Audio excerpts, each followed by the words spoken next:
अब खबरों में आगे बढ़ते हैं। शहीदों के सम्मान में बीजेपी ने प्रदेश भर में तिरंगा यात्रा निकाली। नूंह में बीजेपी नेता और बीजेपी अल्पसंख्यक मोर्चा के राष्ट्रीय उपाध्यक्ष जाकिर हुसैन ने तिरंगा यात्रा की अगुवाई की। हरियाणा के शिक्षा मंत्री कंवरपाल गुर्जर मुख्य अतिथि के तौर पर इस तिरंगा यात्रा में शामिल हुए।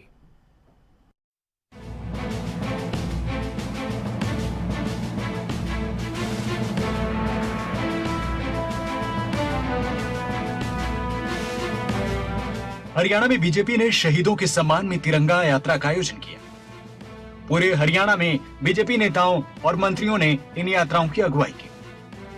नूंह में जिला मुख्यालय से तिरंगा यात्रा की शुरुआत हुई। यहां बीजेपी नेता और अल्पसंख्यक मोर्चा के राष्ट्रीय उपाध्यक्ष जाकिर हुसैन ने तिरंगा यात्रा की अगुवाई की।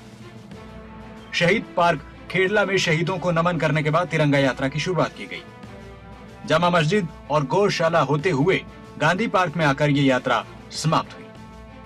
तिरंगा यात्रा में ट्रैक्टर और दूसरी गाड़ियों का लंबा चौड़ा काफिला देखने को मिला।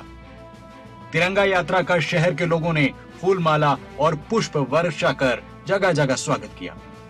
हरियाणा के शिक्षा मंत्री कंवरपाल गुर्जर यात्रा में मुख्य अतिथि के तौर पर शामिल हुए। बीजेपी के नेता जाकिर हुसैन ने कंवरपाल गुर्जर का स्वागत किया और कहा कि उन्होंने मेवात के मुद्दों को मिलकर उठाया है। मेवात के सभी लोगों को मुबारकबाद देता हूं और खास तौर पे मैं धन्यवाद करना चाहूँगा आज के हमारे तिरंगा यात्रा के बहुत ही सम्मानीय मुख्य अतिथि आदरणीय श्री कंवरपाल गुर्जर जी का, कि जिनका मेवात से बहुत लगाव रहा है। बतौर स्पीकर भी उन्होंने इस बात का ध्यान रखा कि जहाँ पूरे हरियाणा के हितों की बात करते थे, वो मेवात के हितों के लिए खुद भी आवाज़ उठाते थे हमारे साथ। जाकिर हुसैन ने इस मौके पर कहा कि बीजेपी मेवात में कमल खिलाने का काम करेगी। उन्होंने कहा कि मेवात के विकास में काफी सहयोग हुआ है। मेवात जिले में दिल्ली मुंबई एक्सप्रेस वे का निर्माण हो रहा है। कुंडली मानेसर पलवल मार्ग जनता को समर्पित किया है। मेवात कैनाल पर जल्द काम शुरू होगा। रेलवे फ्लैट कॉरिडोर का तेज गति से काम हो रहा है। उन्होंने दावा किया कि मेवात में बीजेपी मजबूत हो रही है। जाकिर हुसैन ने कहा कि मेवात ने देश की आजादी के लिए जितनी शहादत दी है, इतना ही आजादी के बाद भी देश की रक्षा के लिए शहादत दी है। पूरी मेवात ने आगे बढ़ के इस तिरंगा यात्रा में अपनी उसी भावना का परिचय दिया है कि जो सभी लोग जानते हैं कि मेवात ने देश की आज़ादी में और देश की आज़ादी के बाद भी मातृभूमि की रक्षा में मेवातियों ने जो शहादत दी हैं, आज उसी भावना को दिखाया है और हज़ारों की संख्या में इतने लोग यहाँ पर आए। और वो मेवात के लोगों का मैं बहुत धन्यवाद करता हूँ, सभी साथियों का, और माननीय मुख्य अतिथि श्री कंवरपाल गुर्जर जी का भी।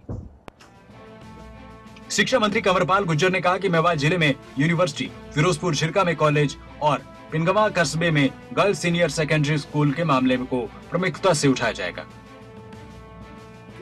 बात आपकी से टीचरों की कुछ कमी है, थोड़ा यहाँ बाहर से जो टीचर आना भी चाहते हैं उनकी भी कुछ कमी है, लेकिन हमने अलग से शिक्षा में जिस प्रकार से एक व्यवस्था की है, जो टीचर यहाँ पे भर्ती होता है केवल यहीं पर ही रहता है। तो आने वाले टाइम में निश्चित तौर से, अभी हमारी 3 दिन पहले ही मीटिंग हुई थी, उसमें भी मैंने इस बात को रखा था, माननीय मुख्यमंत्री जी के साथ भी मैंने बात की थी। तो जल्दी हम भर्ती करने वाले, क्योंकि अभी का जो लगभग 1.5-2 साल का टाइम गया है, तो उसमें तो लगभग स्कूल बंद ही रहे हैं। तो ऐसे में निश्चित तौर से देरी ही, हालांकि हमारा शुरू से प्रयास था कि जल्दी से जल्दी हम जितने भी बच्चे हैं, कोई भी बच्चा टीचर के बिना नहीं रहना चाहिए। तिरंगा यात्रा के मौके पर बीजेपी नेता जाकिर हुसैन ने शिक्षा मंत्री कंवरपाल गुर्जर, बीजेपी नेताओं और तिरंगा यात्रा में शामिल नेताओं का तहे दिल से शुक्रिया किया। कासिम खान, नूंह, खबरें अभी तक।